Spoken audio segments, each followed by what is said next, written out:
your host, Matt Moore. You can find me on Twitter at HB Basketball. Joining me today, Adam Mares from DNVR for this world's finest edition of Locked On Nuggets. Adam, we are several weeks into the offseason. Do you miss basketball yet? I do. It's not super painful just yet, but I do miss it. Do you miss basketball or do you miss playoff basketball? Because I bet you miss the former and not the latter. I'm different than you in this way. I like basketball for the sake of basketball. Like, no, not that you don't. Not that you don't. But I think playoff basketball stresses you out too much. There's too much. It's too tense for you. I definitely am ready for the climb, the entire process of it that culminates in playoff basketball. I don't think I could be thrown right back into that, but I don't know. I miss it, man. I miss it. Well, if you want to get your fix on other sports, you can check out today's sponsor, sportsbetting.com. New players get a welcome bonus, a 100% risk-free week of sports betting up to $500. Visit sportsbetting.com/LockedOnNuggets today. On today's show, we're going to talk about one key thing we want to see each player on the Nuggets, each important player, each key member of the Nuggets work on going into next season. We'll talk about that in segments 1 and 2. In the final segment, I've got a prop. There is an odd out. There's odds out on not the Nuggets win percentage, or their win total rather, but because we don't know how many games there's going to be, I do have the win percentage. So we're going to take a look at that in the final segment. So Adam, let's get started with today. Let's real quick. All right. So let's start at the very top. Nikola Jokic. Oh, wow. Quite a roller coaster year for Jokic. All NBA selection, all-star, phenomenal performance versus the Clippers. Had the big downturn at the beginning of the season. I think proved a lot of doubters wrong in the playoffs for the second year in a row. Shut you and I up after I particularly buried him after Game 3 of the Jazz series. No, not you particularly. I did too, man. I was never more critical of Jokic than I was then. What's the one thing you would like to see Jokic work on in the offseason? So I don't know if it's so much about a thing to work on in the offseason or if it's because I don't always know. Like some of the stuff, especially as you get older, I don't know that it's like, hey, he can add a 3-point shot or he can add this or that. To me, the next and perhaps final phase for Jokic, for him to really overcome, is the ability and willingness and determination to just destroy guys individually. We always say this of Jokic. He reads the court well. He always makes the right play. I want him to be really good at making the wrong play from time to time. Sometimes I want him just to go and say, these guys can't guard me. I'm going to put up enormous numbers because I think he has the talent to do it. And I don't think he quite fully understands sometimes making the wrong play is the right play. And I think for me, that's what it is. It's this increase of aggression and just a will to dominate his matchup. I like to see him carry his diet into the offseason. I think it's important for him to come in shape. I was willing to give him a pass last year, honestly, because he had the longest playoff run, longest stretch of basketball playing night to night of his career. He had only like a month and a half off before he had to start getting ready for FIBA play, played with the Serbian national team. That did not go great. That's not going to be a problem, obviously, in this offseason. So that's not going to be an issue. He is going to get a full 2 to 3 months off to recover and get back. So I'd like to see, he's getting out of his let's see, how old is he now? 25? 25. He's getting out of his young 20s. He's getting into his older 20s, which means that he still has a little bit before he gets to 30. And as we all know, the wheels start coming off immediately if you are somebody that's over 30 like I am. So he's got some time on that, but it would still be good if he wants to get to the elite level. Part of it's just like, I think he seemed to feel better. Like he just seemed to feel better after he lost the weight. Like I don't know if it was emotionally or mentally or whatever, but he just seemed like a literal weight had been lifted. Yeah. and that I think helped him a lot. I just think that a lot of it's just like, moving past like, but I like soda. It's like, okay, but I'm a professional athlete, and like, I don't have to make those determinations because I'm not a professional athlete. And it's kind of a bummer that he does, but that's the one thing I think I would like to see from Jokic is I'm not saying he has to come in jacked. I'm fine with whatever weight he's comfortable at, but I do think that his conditioning needs to be in good. I don't want to see the 2-month Jokic slump to start the season again. this year. One thing I'm curious about, there is a theory that the reason he got so skinny this year was because he was getting married. And of course, that marriage was supposed to happen over the summer. So it makes sense that in January, February, okay, he's starting to really get ramped up for that. And then, of course, quarantine hits and the season gets extended. He's had to stay skinny for longer. That's one theory. So I'm curious if that's it, if there was these like other reasons for it, or if this was a sign of maybe perhaps a new Jokic. I'm optimistic that it's the second, that it's the latter. I think there's a new, okay, I have to do. Remember, he said in his meeting when we were going into the bubble, he said, like, what was I supposed to say? I always said I wanted to play heavy, but that was really just an excuse. I don't know. I feel like there might be a little bit of an awareness there of like, okay, funny times also, over. A great reminder to just don't trust professional athletes when they tell you something convenient. Like, just don't do it. So true. Because like we were guilty of that. Like he said that. Like, well, we ran with it. He says he likes. It's like no, he was just saying that because he was fat. Like that's just so true. All it was. Jamal Murray coming off of a sensational, phenomenal, incredible run. What do you think that Jamal Murray should dedicate himself to in the offseason? There's a lot. Well, the younger you are, I think the more there's things you could throw on this list. But the number one thing for him is 3-point volume, and specifically 3-point volume off ball action, meaning quick shots, coming off of a pin down, going right into your shot, coming across the pick and roll, going right into your shot. I think for him, he showed a lot of this in the playoffs. That's part of why he was so dynamic and so good. I want to see that extend outside the bubble to where he's a guy that Denver can take off ball. I think next year, playing a little bit more with Monte Morris, playing more with Will Barton, maybe having, the ball in Michael Porter's hands a little bit more than it was this year. And so it just gives an opportunity for Jamal Murray to really stretch the defense if he can get elite at catching the ball on the move and going up. We saw that with Tyler Hero and Duncan Robinson, what having two weapons like that on one team can do. I think Jamal Murray is a good enough player to do that. I think if he could become elite at that skill set, it's going to help Denver. So for me, I think it's just simply, it's more of a decision-making thing. And even Nuggets people I've talked to have kind of singled this out as just like, you just got to take more threes. Yeah. And I don't think it's something he needs to work on. That's more of a mindset. I think with Jamal and Jokic, it's more mindset stuff because their games are already so good that you don't really need to they don't need to add a different dimension. Like Jamal's got every possible thing. Like he showed in the postseason that he's got everything in his bag that he needs. Yeah. There is nothing that he needs to throw in that bag. I think that, and defensively, he's where he needs to be too. Like he's good enough defensively right now. He doesn't need to improve on that end. Like you always need to be improving. But like realistically, Jamal's more than good enough defensively. He's more than good enough passing. He's more than good enough running the offense. He's more than good enough understanding pick and rolls. It really is just a matter of being willing and knowing the timing of when to be like, we need a three here, or I need to find myself into a three. It's going to help the offense. Like if you're bombing threes off of the dribble, it's just going to change that defensive coverage, and being willing to hit more of those, I think is going to help. The Nuggets offense needs to be just spectacular next season. It needs to be incredible next year. Not because the defense is necessarily going to be worse, but just it would be important, I think, going forward. So that's my number one thing is being more comfortable with just launching those threes off the dribble, which should not be a challenge for him, given how much he likes Steph Curry.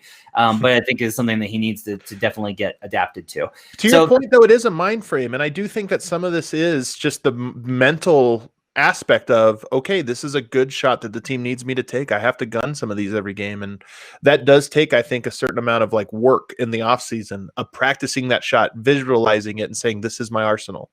Let's do one more before we go to break. Okay. And let's do MPJ, because I think he's definitely the third most important player. And boy, where to start with MPJ? But I'm curious to know what you think the number one thing that MPJ needs to work on in the offseason is. Now, this one, the obvious answer is defense, but I just don't know. I'm not going to take that one because I don't know where you can say in the offseason he's going to work on it. I do think his body is probably high on the list of just building up some core strength, some his legs are really skinny. I think he needs to add, if you look, I'm always blown away when I look at NBA players in real life, how big their legs are. Like even the skinny players, his legs are usually a little bit thicker than you would guess. I just think he needs to add some muscle in his lower body to be able to withstand how long an season is and just how grueling and how much of a grind a playoff run is. So I'll say, if you're wondering about defense, the only person I've ever heard that's worked on defense in an offseason is Kelly Oubre. Drew Hanlon has said that Kelly Oubre went to him and was like, I want to get better at defense. And Drew was like, well, so what do you want to work on? And Kelly's like, no. Like, if I'm going to stick in the league, I have to get better at defense, which this is another reason I'm huge on Kelly Oubre. Any player that's willing to put in that work, I'm very high on. So, but that's not going to be MPJ. I think the biggest thing is for him is honestly, besides just memorizing the playbook, like he just needs to memorize, like he just needs to quiz himself constantly every day on both ends of the floor. Like, if X, then Y. He just needs to do that like a mental exercise every single day. Beyond that, I think the biggest thing is probably shooting off the catch. There are situations in which he was very willing to take those spot up jumpers, but there were also a lot of times when you could tell that he was stuck in between, like, well, I kind of want to get in my move. And it's like, look, man, if the defense is at this point, you need to take the shot. You don't need to hesitate. You don't need to think about it. You need to be more willing. And honestly, sometimes I think that because he was trying so hard not to be a black hole, he was trying to defer too much. I have no concern over the long term that would not be a problem with MPJ. But I do maybe even over the short term, to be honest. Yeah, but him finding, like, I do think finding a comfort zone and different variations on where and when to shoot, like a lot of it's just like off-screen stuff that we've talked about. Those I think are key for him going forward. Let's take a break, and when we come back, we'll get to the rest of the Nuggets roster and what they need to work on in the offseason. But first, I want to tell you about sportsbetting.com. Today's episode is sponsored by sportsbetting.com. They're passionate about sports, and they're the authority on sports betting. With their own in-house bookmakers, sportsbetting.com is known for their sharp odds and low juice. That means the best prices for you. You have to shop for the best prices. If you're paying 117 minus 120 on some of the on standard line, you don't want to be doing that. You want to pay for the best price. You want to get the best return when you're right about the Broncos upsetting my Chiefs this weekend. Not going to happen. New players get a welcome bonus, a 100% risk-free week of sports betting up to $500. Sportsbetting.com offers no hassle bonuses, which is a one-time playthrough. Take advantage of their NFL touchdown and first touchdown scores. Get your action on at the home of sports betting. That's sportsbetting.com/LockedOnNuggets. We're also brought to you today by Built Bar. Built Bar is the best tasting protein bar ever. They have 18 amazing flavors, including 6 new ones like cookies and cream, cherry barcia, and lemon almond cheesecake. They got the old standards like banana bread, mint brownie, double chocolate, and salted caramel. The bars are covered in 100% chocolate, and they're soft and easy to chew. The cookies and cream bar, for instance, which I had one yesterday, has 17 grams of protein, 130 calories, 4 grams of sugar, and only 4 gram net carbs. Go to BuiltBar.com and use promo code LOCKEDON, and you'll get $10 off your next order. Use promo code LOCKEDON for $10 off at BuiltBar.com. All right, back here on the Locked On Nuggets podcast. Actually, you're the host today. What am I doing? Stepping right over you. You took a pause and you confused me. That's okay. I'm all right with that. That's okay. We're co-hosts. It's like I cleared out. Yeah, I cleared out. I was like getting ready to call it ISO, and I'm like, hold on. I don't want an ISO. Batman and Superman often get confused on who to attack. It's okay. World's so finest. Batman doesn't actually have any skills, and Superman is like indestructible except for one thing, right? Yeah, pretty much. All right. Which one are you and which one am I? Oh, there's no need to worry about that. There's no need to worry about that, Clark. No need to be concerned about that. So that's funny. Continuing on with the one thing the Nuggets need to get through, need to work on in the offseason. Let's assume Jeremy Grant does re-sign with the Denver Nuggets, which, boy, am I getting more nervous about it every day as we get closer to the offseason.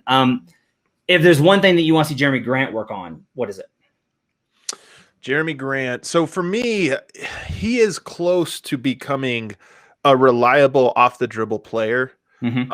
I think that his moves are very predictable. I think his handle is somewhat robust, like his skill set, his body type, his talents allow him to have a lot there, but I just feel like it's really raw.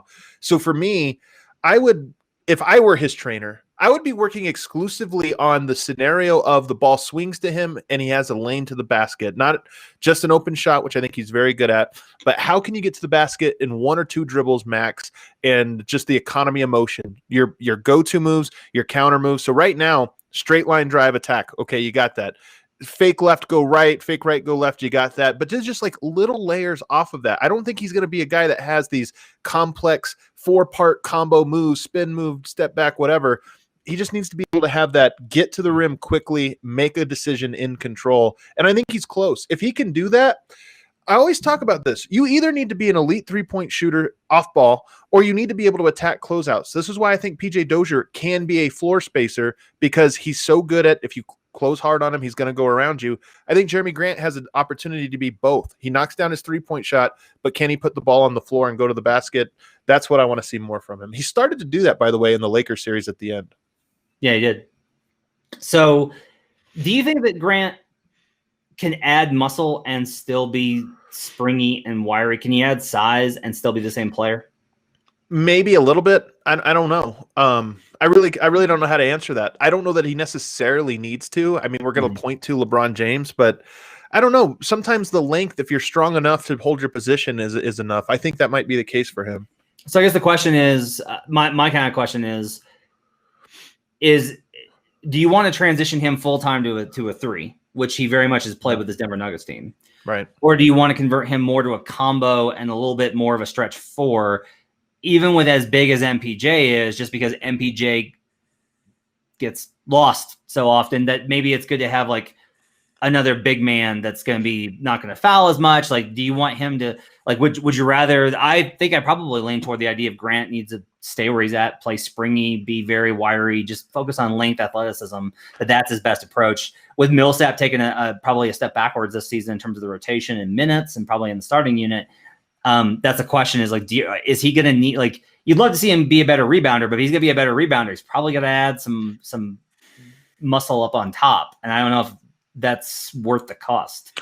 I don't think it is. I also think we overstate this sometimes. Like, who is he really struggling against? Is he struggling against Marcus Morris physically? I don't think he is. Right. You know, because Marcus Morris isn't going to be a guy that gets the ball a whole lot. Is he struggling against Derek Favors? Maybe. I just don't think you build your team to worry about the Derek Favorses of the world. I think your team collectively can sort of attack those types of players. So, to me, he is a little bit more of a 3-4 combo. He's a 3 probably offensively. Maybe I don't know. He goes back and forth between what he can do. The Nuggets didn't play him at 3 very much during the regular season. I know that's crazy to think about because he played so much of it in the postseason. I don't know, but that his body is a concern to me. I think he is what he is, and I think it's going to work against most players.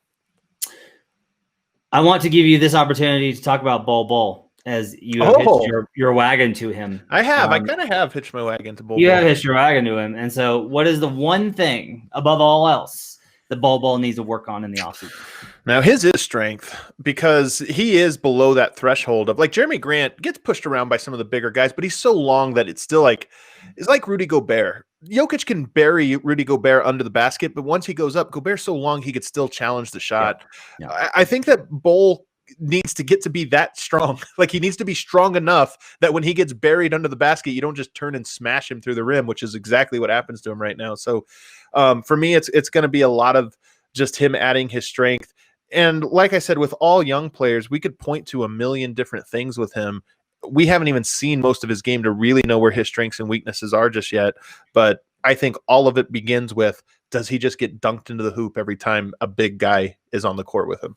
I think you have to be concerned, because if you add muscle and weight, that increases the weight on his knees and feet. Yeah. And that is what contributes to those injuries for big men. So you have to somehow manage to keep him light while making him sturdier. And that combination is going to be a very delicate balance for the Nuggets training staff. That's going to be a real challenge. I think there's also the question of just if he can add weight. Like, I mean, I really do think he's going to be one of those guys that looks like Kevin Durant, where it's like, yeah, he's a lot stronger. You can see it in how he battles, but you can't see it from just looking at him because he looks the same. Right. Hopefully we will not discuss what he can bench like we do with Kevin Durant. I don't care what Kevin Durant can. I don't care what Kevin Durant can bench. He's 7 foot and shoots 50, 40, 90. PJ Dozier, interesting case. Yeah. Probably going to get a little bit, at least a shot next season at a bigger rotation. What do you want to see from PJ Dozier? I think I would probably lean towards better finishing at the basket. That's a good one. Along those same lines, it's just my only take with PJ. The only thing that keeps me from being a full-on PJ is going to be an elite player's take, is that I just think he's a little thirsty sometimes. Like, he's a great player when he scales it down a lot. His great games are the games where he's scored 2 points, made a bunch of passes, maybe 4 or 5 assists, and had some great defense. That's who he is on this Nuggets team, shooting 6, 7, 8 times a game, which I think he is one of those guys that always has his eye on the hoop. Then I think the Nuggets are he doesn't quite fit in. So to me, it's shot selection and just sort of like figuring out the aggression meter. Yeah, let's see him get a little bit better at finishing at the rim. If you're going to be his type of guard, you need to be able to finish at a high rate. I think that's going to be a big key for him. I think most of his stuff is like he's got to transition into like big, rangy floor general, and there's guys that he can model himself after that are like that. Who? Drew Holiday is not a bad comp, I think, for PJ Dozier actually to try and work on is like, how can I be good at all these different areas? So that's where I kind of come down on PJ Dozier. Monte Morris, here's another interesting. We kind of forget how young Monte is because he acts like so mature, but still a very young player, probably a low ceiling. But what's the thing that you want to see Monte Morris work on? I don't have one. Okay. I don't have one. The thing I have for Monte Morris is that I'd like to see him play with Jamal Murray a lot more. That's not something he can work on, but I do think it's that I'm very curious about. 2 years ago, they played a lot. This last year, I think it was like 50 minutes or something. They barely played until the playoffs. I'd love to see that combination more, but this is the problem with Monte. I think he's awesome. I have no idea how he gets better. Yeah, I think that's a legit concern. I think we've been through most of the young guys. We can talk about Jared Cook. We can talk about some of the other dudes, but I think that we've been through most of the main ones. Let's take a break, and then when we come back, we're going to talk about. Do you want to do a Gary or Barton one or not? Not really. I think that they're established products. I think those guys are true. Those guys are 5-6 years in. Like, there's always things that you can work on and improve, but I think that those guys have gotten like they are who they are in the NBA at this point, which is not like they're very good players, and so I don't necessarily have like. Sorry. Let me say this just about Gary Harris. I would rather him improve his getting and finishing at the rim than his 3-point shot. So that's. You don't want to see him work on his floater? Is that not what you want? I would not. His numbers on floaters are better than you think. I'll say that. His numbers on floaters are better than you think. Doesn't mean anything. Okay, well, I'll tell you what does mean something, and that's erectile dysfunction. Talking about erectile dysfunction isn't easy. Usually we just brush it off or blame ourselves, saying things like, I lost my mojo, or we avoid it altogether with excuses like, I had a long day at work, or I'm just not feeling it, okay? But with Roman, it is easy to talk about it with a real healthcare professional who can prescribe real medication. It's simple, safe, and totally discreet. With Roman, you can get a free online evaluation and ongoing care for ED, all from the comfort and privacy of your home. A healthcare professional will work with you to find the best treatment plan, and if medication is appropriate, Roman will ship it to you with free 2-day shipping. The whole process is straightforward, simple, and discreet. Getting started simple. Just go to GetRoman.com/LockedOnNBA and complete an online visit. Erectile dysfunction used to be tough to tackle, but now there's Roman. Complete an online visit today to connect with a healthcare professional and take care of it. Go to GetRoman.com/LockedOnNBA today. And if approved, you'll get $15 off your first order of ED treatment. That's GetRoman.com/LockedOnNBA. GetRoman.com/LockedOnNBA. We'll be right back on Locked On.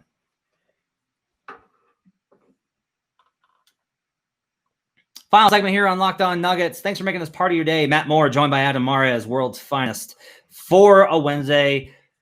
Adam, there is an odds maker out there that has put out a very, very, very early, very preliminary number on what winning percentage the Nuggets will have next season. Not their win total, because we don't know what the season's going to look like. Right. We might have 66 games. We might have 57 games. We might have 70 games. We might have 82. But the number that the Nuggets have been given for a winning percentage for next season, regardless of how many wins, how many games are played, is 0.610, which averages out to a 50-win pace. So can we just talk about this as the 82 game pace? Because there's no way I can do the math. No, I'm going to make you do all the numbers. I'm going to make you do this. The Nuggets Pythagorean expectation, and if you don't know what that is, basically it's the expected wins that they were supposed to have if you factor point differential versus strength of schedule. Right. The Nuggets should have wound up with about 46 wins, which I think was below actually what their pace was for their actual winning percentage. Much of that, I think, was probably influenced by the bubble, where they were shorthanded and did not play well. Right. So all of that also combined, they won a lot of close games, more than most teams. So the question I have for you right here, right now, Adam, is, are the Nuggets going to win more than 50 games next season or less? Again, relative to an 82-game season, I think more. And I actually kind of think it's important that they win more. I think this Nuggets team is set up to be a very good regular season team. I think there's going to be an enormous amount of consistency, and every year that consistency gets even more important because they've been through so many battles. They just can pick on running. They can have a hot start. This offseason, there might be some teams at the top that have a lot more turmoil. I mean, Houston Rockets, brand new coach, brand new GM, maybe some new pieces on the roster. The Clippers probably going to have some really big changes. The Warriors are coming back from this giant hiatus. I think Denver has a little bit of an advantage there. And then on top of that, they're just going to be a good regular season team again, in my opinion. They're going to have even more offensive weapons. Teams aren't going to be able to attack their weaknesses on a night in, night out basis. And I just think that they're going to be able to rack up wins. So I'm going to take the over, and I'm going to take quite a bit over. I think Denver has a chance to have we might look back at the 5 or 6 year run, whatever it is. We're 2 years into a 5 or 6 year run for this Nuggets team. I think there's a chance that this next season is one of their better regular season win totals. I mean, it should be, like, factoring everything. I think that you can definitely make the case that it should be 100%. So last season, if they had finished out the actual season, they finished on pace for 51.66, or let's just round it off and say 52 wins. Obviously had 54 the year before. So what the number is saying is, like, the numbers are expecting a little bit of a regression, right? Which is, the odds makers are going to put these a little bit more hesitant because they don't know the status of Grant. They don't know what the offseason is going to look like. Like, if the Warriors make some sort of big trade, then all of a sudden the Nuggets numbers are going to go down. Yeah. If any of these teams make significant moves, there's going to be the Nuggets will what they're basically saying is there are more outcomes where the Nuggets lose ground in the Western Conference, which is also interesting. Right. I will say that their numbers on Houston are still very high, which I think is absurd because you're losing Mike D'Antoni, and Mike D'Antoni's Harden were good for 50 wins. Yep. Without MDA, I don't have nearly as much confidence in that number. I think the Rockets take a step backwards. I'm not entirely convinced the Jazz are going to be what they should have been this year. I don't have a lot of faith in that, especially there's still a lot of instability there with Rudy Gobert and Donovan Mitchell. Like, that relationship is still not great. Right. I think if you look at the Clippers are going to be the same in terms of they'll be at the same level. They shift pieces around. Like, Montrezl Harrell is going to be gone. Lou Williams may be gone, but they might get better. The Lakers will still be where the Lakers are. They're not going to be substantially different. I do think, though, that 50 is a weird number of Jamal Murray, Nikola Jokic, and MPJ are going to be on this roster. All three of those players are going to be on this roster. And those three together should win more than 50 games with any sort of competent roster around them, even with injuries. I actually think the biggest X factor here is Paul Millsap, because Paul Millsap, when he's on the court with the Nuggets over the last 3 years, was phenomenal. I know it didn't always pass the eye test, but the Nuggets just won.